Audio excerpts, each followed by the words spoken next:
नमस्कार दोस्तों, स्वागत है आपके यूट्यूब चैनल एग्ज़ाम स्टडी में। इस वीडियो में करेंगे बिहार दरोगा का प्रैक्टिस सेट नंबर 6 है। अभी तक मैंने बिहार दरोगा के 5 प्रैक्टिस सेट करा दिए हैं और 4 मैंने कराए हैं एडिटोरिया के और 5 मैंने करा दिए आपको चक चुके हैं। ठीक है, चक चुके 5 करा दिए और 4 करा दिए एडिटोरिया के। अगर वो सभी वीडियो आप लोगों ने नहीं देखे हैं तो वो प्रैक्टिस सेट बहुत ही महत्वपूर्ण है, आपको डायरेक्टली प्रश्न देखने को एग्ज़ाम में मिल जाएगा। तो इसीलिए वो प्रैक्टिस सेट को कीजिए और उसके बाद ये प्रैक्टिस सेट इस वीडियो में प्रैक्टिस सेट नंबर 6 करेंगे, छठा, और जिसमें हम पूरे 100 क्वेश्चन करते हैं क्वेश्चन और आंसर के फॉर्म में। और साथ साथ में अभी हमारे चैनल पे अब हम जो है वो लूसेंट का क्लास चल रहा है, एक लूसेंट का क्लास चल रहा है जिसमें मैम करा रही है मध्यकालीन इतिहास। तो मध्यकालीन इतिहास, उसके बाद आधुनिक इतिहास और प्राचीन इतिहास मैम करा चुकी हैं, बहुत अच्छे तरीके से समझाया है वहाँ पे, आप उसको ज़रूर देख लीजिए। सभी वीडियो आपको चैनल पे उपलब्ध हैं, आपको प्लेलिस्ट बनी हुई है, प्राचीन इतिहास, मध्यकालीन इतिहास वैसे, और फिर उसके बाद में साथ साथ में हम एक पॉलिटी का वीडियो भी करा रहे हैं। पॉलिटी में हमने अभी शुरू किया है आपका क्या नाम ये पॉलिटी में आपका उद्देशिका वगैरह भी शुरू किया है, यानी कि अभी मतलब शुरुआती है, यानी 10-12 वीडियो हो चुके हैं जिसमें मैंने एक चैप्टर में जो कि घटना चक्र है, पॉलिटी के घटना चक्र को मैंने लेकर चला हूँ। उसका भी डिस्क्रिप्शन जितना भी होता है वो सभी भी मैं वहाँ पे विस्तृत तरीके से आपको बताता हूँ। तो उन सभी वीडियो को देखिए और साथ ही आने वाले दिनों में आपको इस चैनल के माध्यम से बहुत सारी जानकारी मिलेगी जो कि आपके एग्ज़ाम के पॉइंट ऑफ व्यू से बहुत ही महत्वपूर्ण रहेगी। चलते हैं, इसमें देखते हैं प्रश्न नंबर पहला क्या है। प्रश्न है कि एक 30 डिग्री नत समतल के साथ 10 मीटर तक 1 किलोग्राम एक 100 किलोग्राम के खंड की संभाव्य ऊर्जा क्या है। तो यहाँ पूछा है आपसे संभाव्य ऊर्जा, यानी कि आपको संभाव्य ऊर्जा क्या है, तो स्थितिज ऊर्जा पूछा है। तो स्थितिज ऊर्जा पूछा है, यहाँ पे क्या है, संभाव्य ऊर्जा क्या है। तो आपको थीटा दिया हुआ है, देखो थीटा दिया हुआ है 30 डिग्री, और आपकी स्पीड के साथ क्या है 10 मीटर तक, यानी कि 10 ये स्पीड एस दे रखा है, एस की वैल्यू दे रखी है 10, और आपको और 100 और भार यानी एम बराबर क्या दिया हुआ है, तो 100 केजी। अब आपको निकालना है, क्या है निकालना है, एम जी एस और साइन थीटा। तो ये आपको निकालना है, तो M G S sine theta. M की वैल्यू आपको पता है 100 और जी की वैल्यू आपको पता है, तो यहाँ पे आ जाएगा 100 गुणे 9.8, जी की वैल्यू 9.8, एम जी एस बताया था, एस कितना है 10, और इंटू क्या है साइन थीटा, तो इंटू कर दो, साइन थीटा की वैल्यू कितनी है 30। अब इससे आप आराम से निकाल सकते हैं कि 100 गुणे 9.8 गुणे 10 और इंटू इंटू क्या है साइन 30, तो इससे आपकी वैल्यू आ जाएगी कितनी, तो 490 जूल। 490 जो है जूल आपकी ये आ जाएगी, 490 जूल, बी ऑप्शन सही है। नेक्स्ट क्वेश्चन देखते हैं कि वह उपकरण जो ध्वनि को विद्युत ऊर्जा में बदलता है। तो इनमें से कौन सा उपकरण है जो ध्वनि को विद्युत ऊर्जा में बदलता है, तो माइक्रोफोन जो ध्वनि ऊर्जा को विद्युत तरंगों में बदलता है, तो माइक्रोफोन। तीसरा नंबर प्रश्न है कि डैश ऊर्जा का एक अनवीकरणीय स्रोत का उदाहरण है। तो कौन सी ऊर्जा जो है जिसका एक जो है अनवीकरणीय स्रोत है, तो ये है कोयला जो है वो अनवीकरणीय स्रोत है। नेक्स्ट है कि बांध में संग्रहित पानी में ऊर्जा होती है। तो बांध में संग्रहित पानी में ऊर्जा होती है कौन सी, तो स्थितिज ऊर्जा, क्योंकि पानी रुका हुआ होता है तो उसमें स्थितिज ऊर्जा होती है। बांध में क्या होता है, पानी को स्थितिज रोका जाता है, यानी कि संग्रहित करने में ऊर्जा स्थितिज ऊर्जा। नेक्स्ट है कि किसी तार की लंबाई 2 गुनी करने पर उसके प्रतिरोध पर क्या प्रभाव पड़ेगा। तो अगर कोई तार है उसकी लंबाई को अगर 2 गुना कर दें तो उसके प्रतिरोध पर क्या होगा, तो प्रतिरोध भी 2 गुना बढ़ जाएगा, यानी 2 गुना हो जाता है। तो प्रतिरोध भी आपके तार की लंबाई के साथ बढ़ता है। नेक्स्ट है कि हरित क्रांति से संबंधित है। तो हरित क्रांति किससे संबंधित है, आप सामने ऑप्शन है, तो गेहूं के उत्पादन से। यहाँ पे आपका सी आंसर सही होगा, गेहूं के उत्पादन से। 7वां क्वेश्चन है कि भारतीय संविधान की प्रारूप समिति में कितने सदस्य हैं। देखो मैंने बहुत अच्छे तरीके से सब प्रारूप समितियों के बारे में बताया, अगर वो वीडियो आपने नहीं देखा तो उसको देख लीजिए, क्योंकि पॉलिटी का क्लास चल रहा है। पॉलिटी को विस्तृत तरीके से मैं आपको वहाँ पे बताता हूँ, जितने क्वेश्चन आ सकते हैं एग्जाम में उन सब की चर्चा वहाँ पे की जाती है। आप उन सब वीडियो को देखिए, बहुत अच्छे वीडियो है, आपको हर एक चीज़ वहाँ से सीखने को मिलेगी। तो यहाँ पे है कि भारतीय संविधान की, और उसके बाद अगर आप टेस्ट कर लगाते हैं तो आपको बहुत बेनिफिट मिलेगा इसका। तो भारतीय क्वेश्चन है कि भारतीय संविधान की प्रारूप समिति में कितने सदस्य थे। तो प्रारूप समिति की बात कर रहा है तो इसमें थे कुल 7 सदस्य। प्रारूप समिति में कुल सात सदस्य थे। और प्रारूप समिति की अध्यक्षता किसने की थी, कौन था, तो ये आपको कमेंट बॉक्स में बताना है। नेक्स्ट है केंद्रीय ग्रामीण स्वच्छता कार्यक्रम कब शुरू किया गया। केंद्रीय ग्रामीण स्वच्छता कार्यक्रम जो है वो कब शुरू किया गया, तो 1986 को। नेक्स्ट क्वेश्चन है, आप लोग भी क्वेश्चन पढ़िए और उसके बाद उसका आंसर अपनी जो कॉपी उसमें राइट डाउन कीजिए कि मैंने सी लगाया, डी लगाया, नो का। तो इस प्रकार से आप अपना भी चेक कर सकते हैं कि आप जो है आपको कितना आता है इसमें से। तो ये आप जांच कर लीजिए और जो नहीं आता है उसको आप याद कर लीजिए। नेक्स्ट है कि सर्वप्रथम सार्वभौमिक गुरुत्वाकर्षण स्थिरांक जी के मान को निर्धारित करने वाला कौन था। तो सर्वप्रथम सार्वभौमिक गुरुत्वाकर्षण स्थिरांक यानी जी के मान को निर्धारित करने वाला कौन था, तो ये थे हेनरी कैवेंडिश। नेक्स्ट है कि भांगड़ा नृत्य किस राज्य का प्रसिद्ध नृत्य है। तो भांगड़ा कहाँ का, तो पंजाब का जो नृत्य है। नेक्स्ट प्रश्न देखते हैं कि निम्नलिखित में से कौन सा एक असंतृप्त कार्बन यौगिक नहीं है। तो इनमें से कौन सा एक असंतृप्त कार्बन यौगिक नहीं है, तो ये ब्यूटेन जो है ये एक असंतृप्त कार्बन यौगिक नहीं है, यानी संतृप्त है। नेक्स्ट है कि पूर्व राष्ट्रपति प्रणब मुखर्जी ने किस वर्ष का पहला लोकसभा चुनाव जीता था। तो प्रणब मुखर्जी जो पूर्व राष्ट्रपति थे उन्होंने पहला लोकसभा चुनाव कब जीता था, ये पूछ रहा है। तो ये जीता था 2004 में। 2004 में उन्होंने पहला जो है लोकसभा चुनाव जीता था।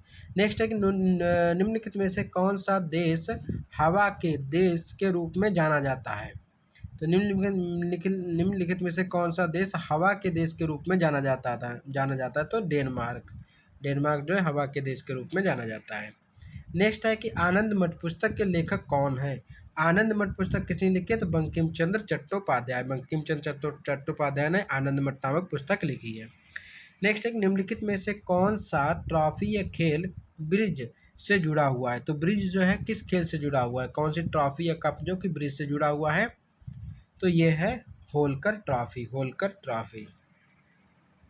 नेक्स्ट है कि खादर है। तो खादर क्या है, तो खादर है नवीन जलोढ़ या नई जलोढ़, इसको बोला जाता है नवीन या नई जलोढ़ को खादर बोलते हैं।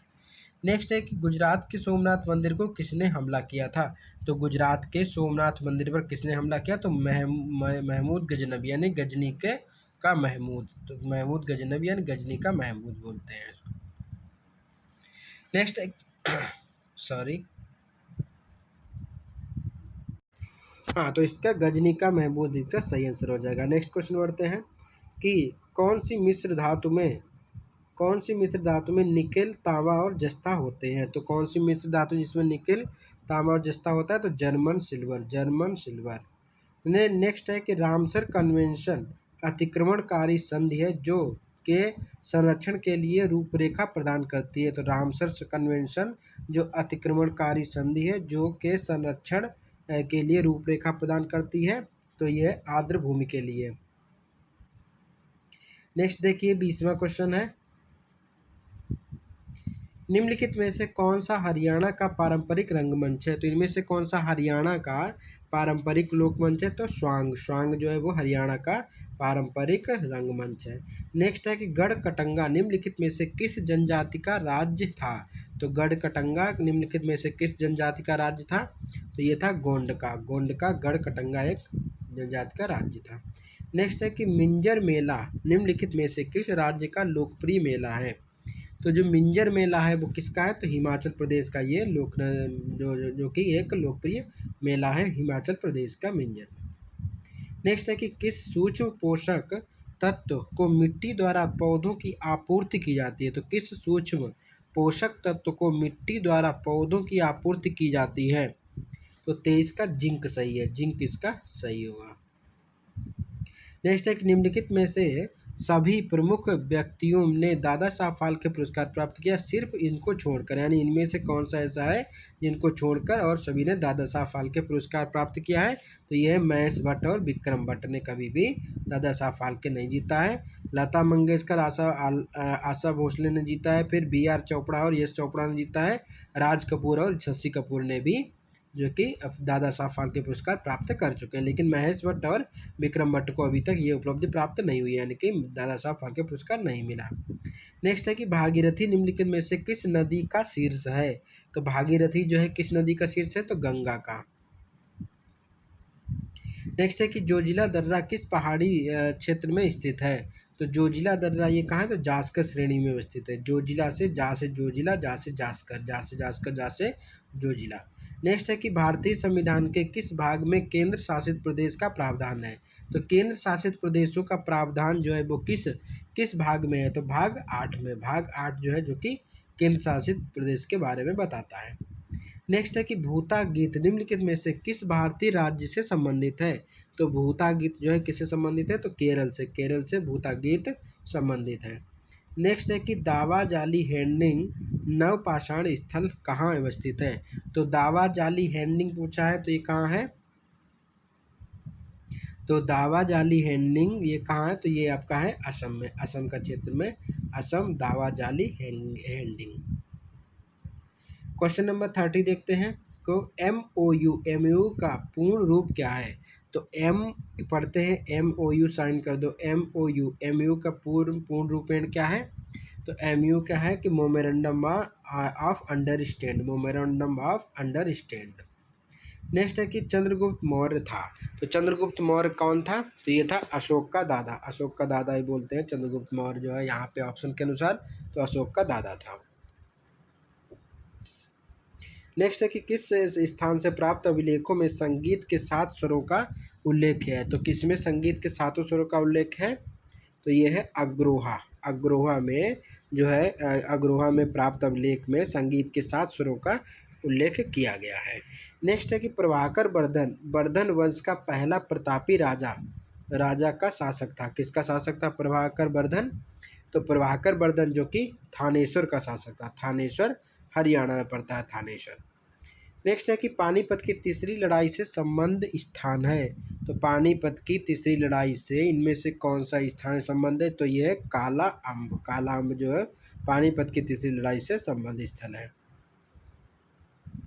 नेक्स्ट है कि खजुराहो के मंदिरों का निर्माण किसने कराया था? खजुराहो के मंदिरों का निर्माण कराया था चंदेल वंश के राजाओं ने। कोई एक शासक नहीं था, चंदेल वंश के कई शासक राजाओं ने जो है खजुराहो के मंदिर का निर्माण करवाया था।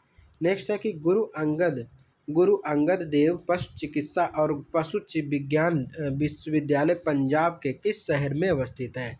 तो गुरु अंगद देव पशु चिकित्सा और पशु विज्ञान विश्वविद्यालय पंजाब के किस शहर में अवस्थित हैं? तो ये हो जाएंगे लुधियाना में। नेक्स्ट क्वेश्चन है कि औद्योगिक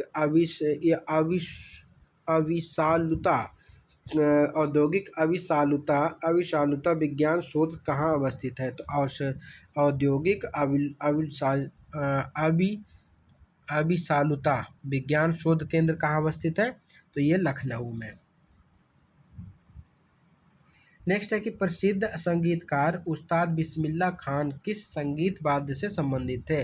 तो उस्मान जो बिस्मिल्लाह खान थे ये किससे थे? शहनाई से। तो ये किससे थे? तो ये शहनाई से संबंधित थे। नेक्स्ट एक क्वेश्चन में पूछा जाकिर हुसैन का संबंध किससे था? तो ठीक है, जाकिर हुसैन जो थे वो भी वो थे संगीतकार, तो उनका संबंध किससे था ये आपको कमेंट बॉक्स में बताना है। नेक्स्ट है कि कवयित्री महादेवी वर्मा का जन्म किस शहर में हुआ था? तो कवयित्री महादेवी वर्मा का जन्म जो है वो किस शहर में हुआ था? तो फर्रुखाबाद में हुआ था। कवयित्री महादेवी वर्मा का जन्म स्थान कहाँ हुआ था? तो ये हुआ था फर्रुखाबाद में। नेक्स्ट है कि किस स्वतंत्रता सेनानी को लोकमान्य की मानद उपाधि दी गई है? तो लोकमान्य की मानद उपाधि किसको दी गई है? तो बाल गंगाधर तिलक को दी गई है। बाल गंगाधर तिलक को लोकमान्य की उपाधि दी गई थी। नेक्स्ट क्वेश्चन नंबर 41 देख लेते हैं कि राष्ट्रगान की रचना किसने की? तो राष्ट्रगान की रचना किसने की है? तो राष्ट्रगान की रचना की है रविन्द्रनाथ टैगोर ने। रविन्द्रनाथ टैगोर ने जो की है। नेक्स्ट है कि संयुक्त राष्ट्र का निर्माण किस वर्ष हुआ? तो संयुक्त राष्ट्र का निर्माण हुआ 1945 में। पूरी डेट आप लोगों को बतानी है, मैं कई बार बता चुका हूँ, वीडियो में बीच में बताता हूँ, तो ये सभी चीज़ें आप लोग याद रखिए कि मैंने संयुक्त राष्ट्र संघ यूएनओ की स्थापना के बारे में पूरा वहाँ पे आपको बताया था पहले वाले वीडियो में। जहाँ पे संयुक्त राष्ट्र आता है वहाँ पे मैं एक बार उसकी चर्चा जरूर करता हूँ। तो संयुक्त राष्ट्र का निर्माण कब हुआ था? तो 1945 में। 1945 में एक बार मैं फिर आपको बता देता हूँ कि 24 अक्टूबर 1945 में क्या नाम है, संयुक्त राष्ट्र का निर्माण हुआ था। 24 October is the most important date, ठीक है, संयुक्त राष्ट्र के बारे में। नेक्स्ट है कि अंतर्राष्ट्रीय योग दिवस को मनाया जाता है। तो ये अंतर्राष्ट्रीय योग दिवस तो 21 जून को आपको आंखें बंद करके भी याद होना चाहिए कि अंतर्राष्ट्रीय योग दिवस पूछा है तो 21 जून को अंतर्राष्ट्रीय योग दिवस होता है। ऑप्शन की जरूरत ही नहीं पड़ेगी ऐसे क्वेश्चन पे। नेक्स्ट है कि युआन किस देश की मुद्रा है? तो युआन जो है वो किस देश की मुद्रा है? तो ये है चीन की। युआन चीन की मुद्रा है। युआन जो है चीन की मुद्रा है। नेक्स्ट है कि कर्नाटक संगीत के साथ निम्न किसका नाम संबंधित नहीं है? तो कर्नाटक संगीत के साथ निम्न इनमें से कौन सा नाम जो कि संबंधित नहीं है? तो ये भातखंड नहीं है। श्याम शास्त्री जुड़ा हुआ नाम है, त्यागराज और मुथुस्वामी दीक्षितार। तो ये सभी जो है कर्नाटक संगीत के साथ जुड़े हुए हैं, ठीक है, लेकिन भातखंड जो है इससे नहीं जुड़ा हुआ था, तो इसलिए ये अलग है। नेक्स्ट है कि टूटते बंधन उपन्यास के लेखक कौन है? तो टूटते बंधन उपन्यास के लेखक कौन है? तो ये हैं जैमिनी सरसार। तो जैमिनी सरसार जो कि टूटते बंधन नामक उपन्यास के लेखक हैं। नेक्स्ट है कि निम्न कौन सा पद हॉकी से संबंध रखता है? तो इनमें से कौन सा पद है जो कि हॉकी से संबंध रखता है? तो ये हो गया आपका ड्रिबल जो कि हॉकी से संबंध रखता है, ड्रिबल। नेक्स्ट है कि विटामिन शब्द का जनक किसको कहा जाता है? तो विटामिन का जनक जो है वो काश्मीर फंक को कहा जाता है। काश्मीर फंक को विटामिन का जनक कहा जाता है, यानी डी ऑप्शन इसका सही है 48 का। नेक्स्ट है कि 49 नंबर क्वेश्चन देखते हैं कि किस दिन राष्ट्रीय मतदाता दिवस मनाया जाता है?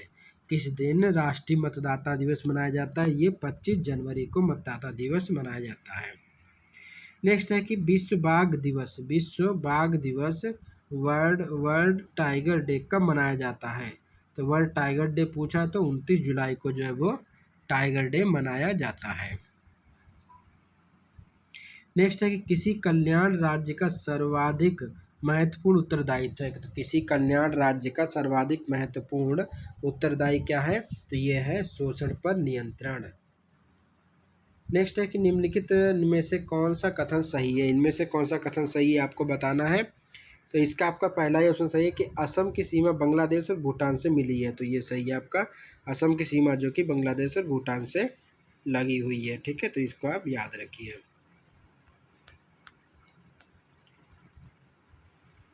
हाँ, एक पहला वो भी था सही।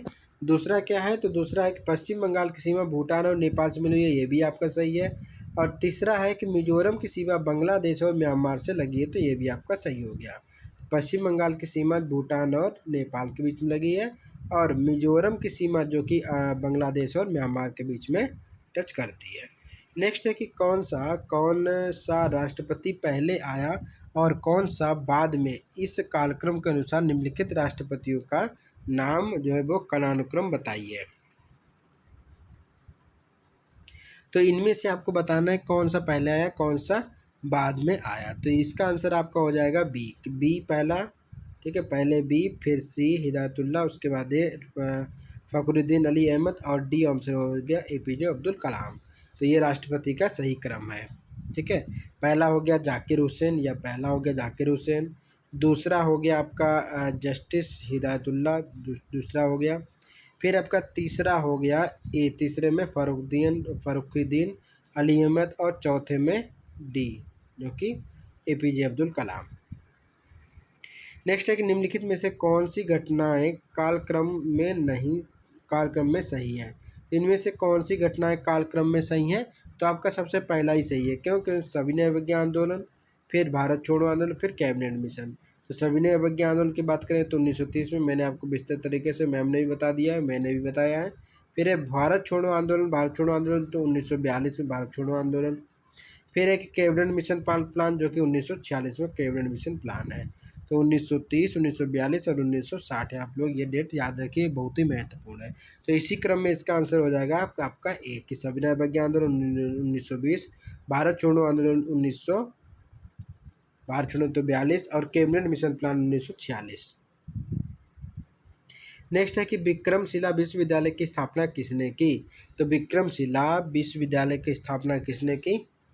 तो ये की आपके धर्मपाल ने, ये की आपके धर्मपाल ने। नेक्स्ट है कि निम्नलिखित में से किस ऋग्वेद काल के दौरान किसकी जानकारी नहीं मिली? तो इनमें से कौन सा प्रावधान है जिसकी जानकारी जो कि ऋग्वेद काल के दौरान नहीं मिली? तो ये है कौन सा? तो कृषि की जानकारी नहीं मिली। कृषि इसका राइट आंसर हो जाएगा, कृषि। नेक्स्ट है कि निम्नलिखित में से मिलान करना है। पल्लव जो थे, पल्लव का मिलान कीजिए।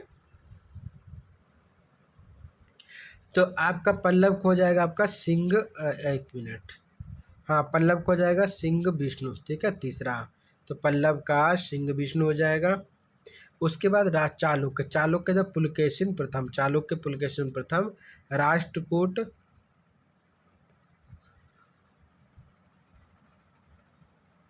राष्ट्रकूट हो गया विष्णुवर्धन और हाय हलास जो कि दंतदुर्ग।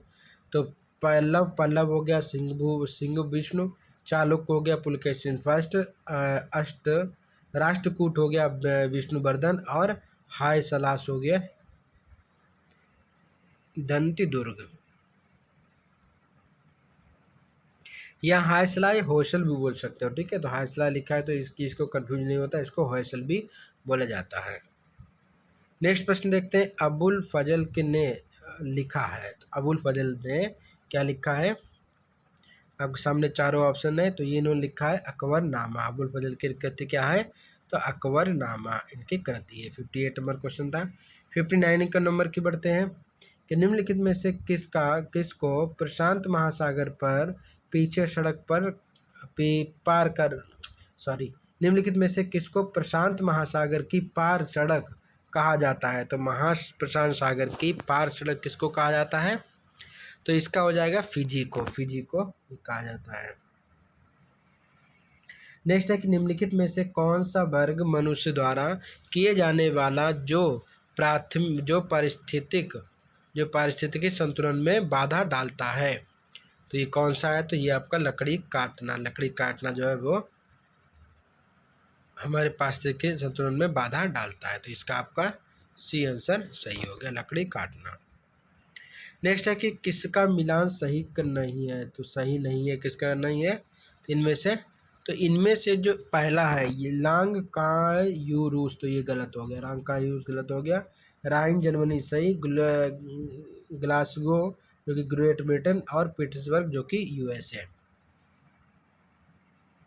तो यहाँ पे क्वेश्चन नंबर 62 में क्या है कि भारत के कितने राज्यों में समुद्र तट रेखा संलग्न है? तो कितने राज्य हो गए? तो ये हो गया आपका 9 राज्य में समुद्र तल की सीमा या तट रेखा है। नेक्स्ट है कि भारत और पाकिस्तान के बीच अंतर्राष्ट्रीय सीमा किसके द्वारा जो सीमांकित की गई? तो भारत और पाकिस्तान के बीच जो अंतर्राष्ट्रीय सीमा है वो किसके द्वारा की गई? तो ये की गई आपका रेडक्लिफ लाइन जो कि ये रेडक्लिफ लाइन।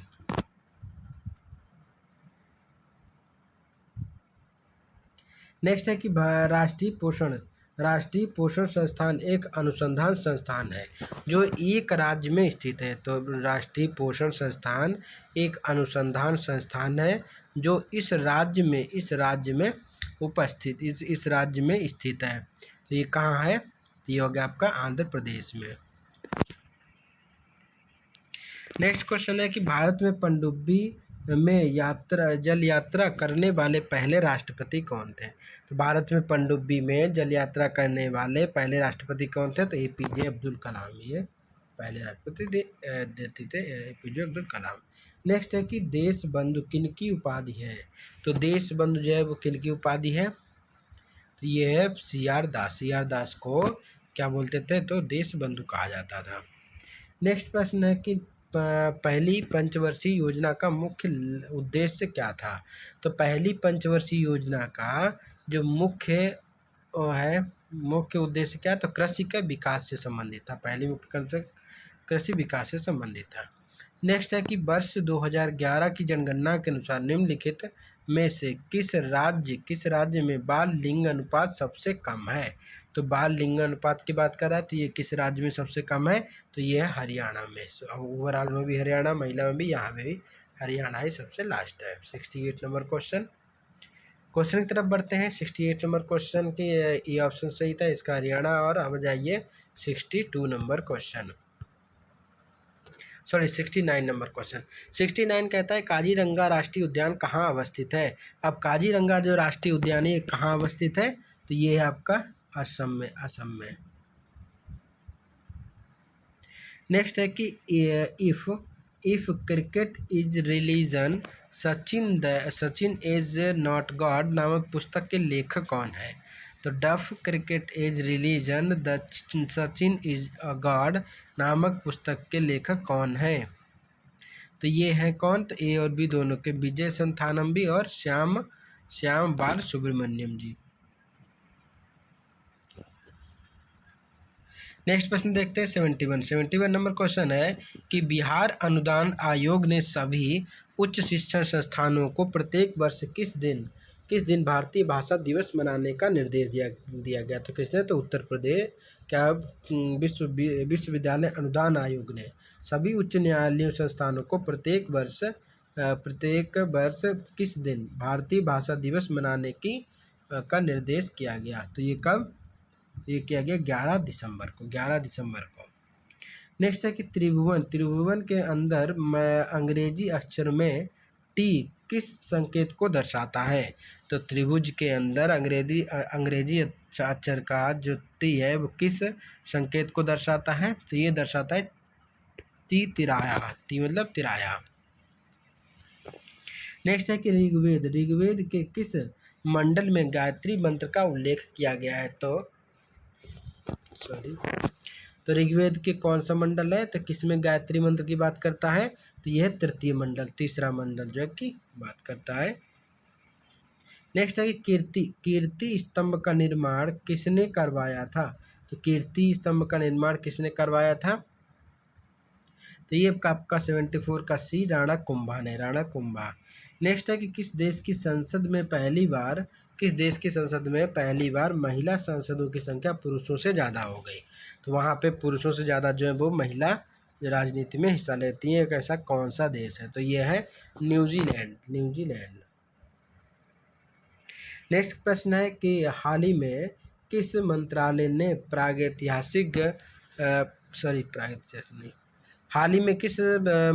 ने प्राकृतिक खेतों पर राष्ट्रीय मिशन पर एक पोर्टल विकसित किया है? तो ये पोर्टल विकसित किया है तो ये किस पे? तो कृषि और किसान कल्याण मंत्रालय के लिए। नेक्स्ट प्रश्न है कि गांधी इरविन समझौता किस आंदोलन को रोकने का प्रावधान था? गांधी इरविन समझौते ने किस आंदोलन को रोकने का प्रावधान था? तो ये है आपका 77 नंबर क्वेश्चन। तो इसका है सविनय अवज्ञा आंदोलन, बी आंसर इसका सही है। नेक्स्ट है कि प्रार्थना समाज के संस्थापक कौन थे? तो प्रार्थना समाज पूछ रहा है, तो प्रार्थना समाज के संस्थापक कौन थे? तो ये थे आत्माराम पांडुरंग। नेक्स्ट प्रश्न देखते हैं। प्रश्न है कि मॉन्टेग्यू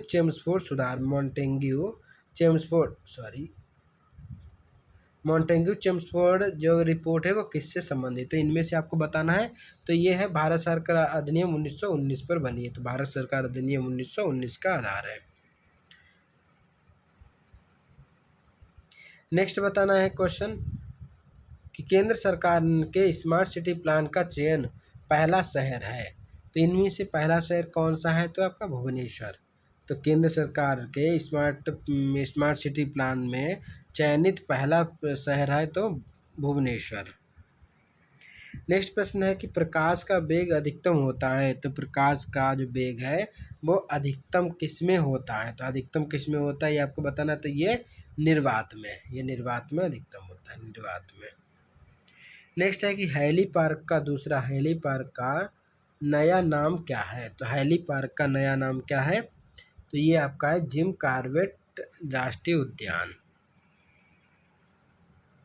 नेक्स्ट है कि राष्ट्रपति शासन लागू किया जा सकता है। तो राष्ट्रपति शासन जो है किसके द्वारा किया जा सकता है? तो इसका संसदीय अनुच्छेद 356 के अंतर्गत। नेक्स्ट है कि राष्ट्रपति द्वारा राज्यसभा में कितने सदस्य मनोनीत किए जाते हैं? तो राष्ट्रपति द्वारा राज्यसभा में कितने सदस्य को मनोनीत करने का अधिकार था? तो ये था 12, लेकिन अब ये भी समाप्त कर दिया गया। ठीक है, तो इस प्रकार का क्वेश्चन अब नहीं पूछा जाएगा। नेक्स्ट है कि राज्य के राज्यपाल की नियुक्ति कौन करता है? तो राज्य के राज्यपाल की नियुक्ति कौन करता है? ये कहता है राष्ट्रपति। राष्ट्रपति जो है ये करता है।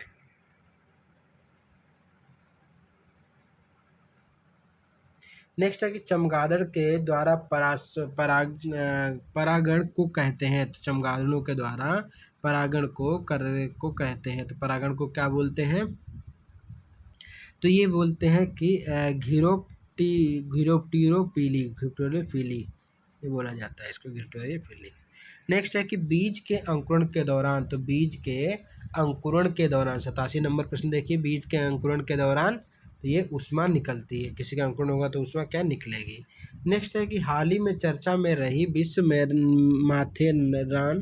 मैथेरन टॉय ट्रेन किस राज्य में संचालित होती है? तो टॉय ट्रेन जो है वो कहाँ कहाँ संचालित होती है आपको बताना है, कौन कौन से राज्यों में। तो ये है महाराष्ट्र में। नेक्स्ट है कि हाल ही में दुनिया के सबसे गंदे आदमी आमो हाली का निधन हो गया। यह किस देश से संबंधित है? तो 89 का किस देश से संबंधित है? ये आपका हो जाएगा ईरान से संबंधित है, ईरान से। नेक्स्ट है कि हाल ही में स्वतंत्र भारत के पहले मतदाता श्याम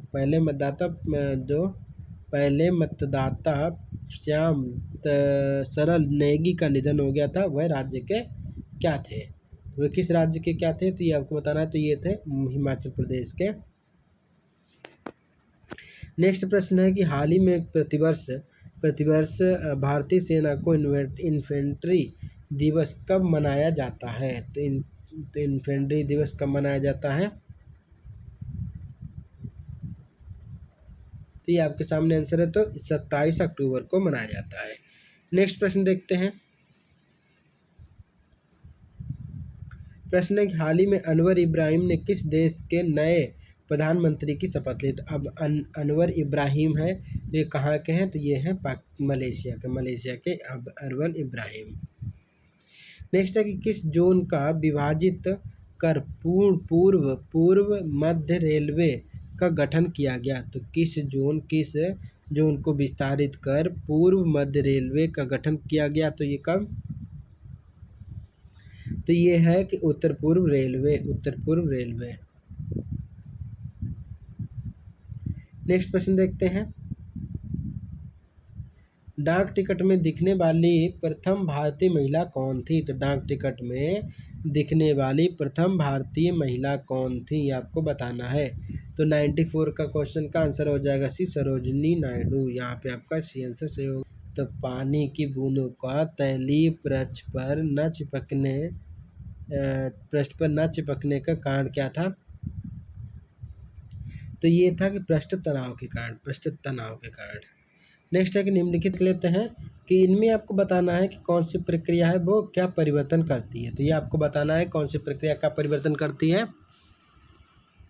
तो ये आपको है कि वाष्पन तो द्रव से गैस वाष्पन, ऊर्ध्वपातन तो गैस से द्रव ऊर्ध्वपातन, और हिमीकरण जो कि ठोस से गैस हिमीकरण, पिघलना जो कि ठोस से द्रव। एक बार पुनः देख लीजिए। वाष्पन का संबंध द्रव से गैस है, ऊर्ध्वपातन है तो गैस से द्रव है, और हिमानीकरण है तो गैस से ठोस है, जबकि पिघलना जो कि ठोस से द्रव की तरफ है। क्वेश्चन नंबर देखिए क्या 97 है कि स्थिर वैद्युत अवक्षेपीय पित्र का प्रयोग किसे नियंत्रित करने के लिए किया जाता है? तो ये किया जाता है आपका वायु प्रदूषण को निपटने के लिए। तो स्थिर वैद्युत अवक्षेपित्र का प्रयोग किस नियंत्रण के लिए? तो वायु प्रदूषण के लिए किया जाता है इसका। नेक्स्ट है कि 1 माइक्रोन किसके बराबर होता है? तो 1 माइक्रोन पूछा है, तो माइक्रोन होता है कितना? 0.001 मिलीमीटर। नेक्स्ट है कि निकट दृष्टता से पीड़ित लोगों को इनका प्रयोग करने की सलाह दी जाती है। तो निकट दृष्टता से पीड़ित लोगों को इसका या इनका प्रयोग करने की सलाह दी जाती है। किसका? तो कॉन्वेक्स लेंस या अवतल लेंस। नेक्स्ट है कि इस वीडियो का 100 या लास्ट क्वेश्चन है कि एक प्रकाश वर्ष किसकी एक यूनिट है? तो ये किसकी है? तो दूरी की एक प्रकाश वर्ष किसकी एक यूनिट है? तो ये हो गया आपका दूरी का प्रकाश वर्ष किसकी यूनिट है? दूरी का आपका। इस प्रकार से इस वीडियो में 100 क्वेश्चन प्रैक्टिस सेट नंबर 6 देखा है। अगर आपने और पिछले के भी प्रैक्टिस सेट नहीं देखा तो उनको देख लीजिए। मैंने जो है चैनल पे वो प्लेलिस्ट बना दिया, अब उस प्लेलिस्ट से ओपन करेंगे तो वहाँ से आपको दिख जाएगा। सभी जितने दरोगा से संबंधित क्वेश्चन हो चुके हैं वो सभी मैंने प्रैक्टिस सेट वहाँ पे कराए हैं और बराबर आपको एक वीडियो 2 वीडियो करके आता रहेगा डेली। आपका जहाँ भी फिर मैं करंट अफेयर भी तैयार कर रहा हूँ तो उसको भी विस्तृत रूप से करवाएंगे। मिलते हैं नेक्स्ट वीडियो में, तब तक के लिए धन्यवाद, नमस्कार।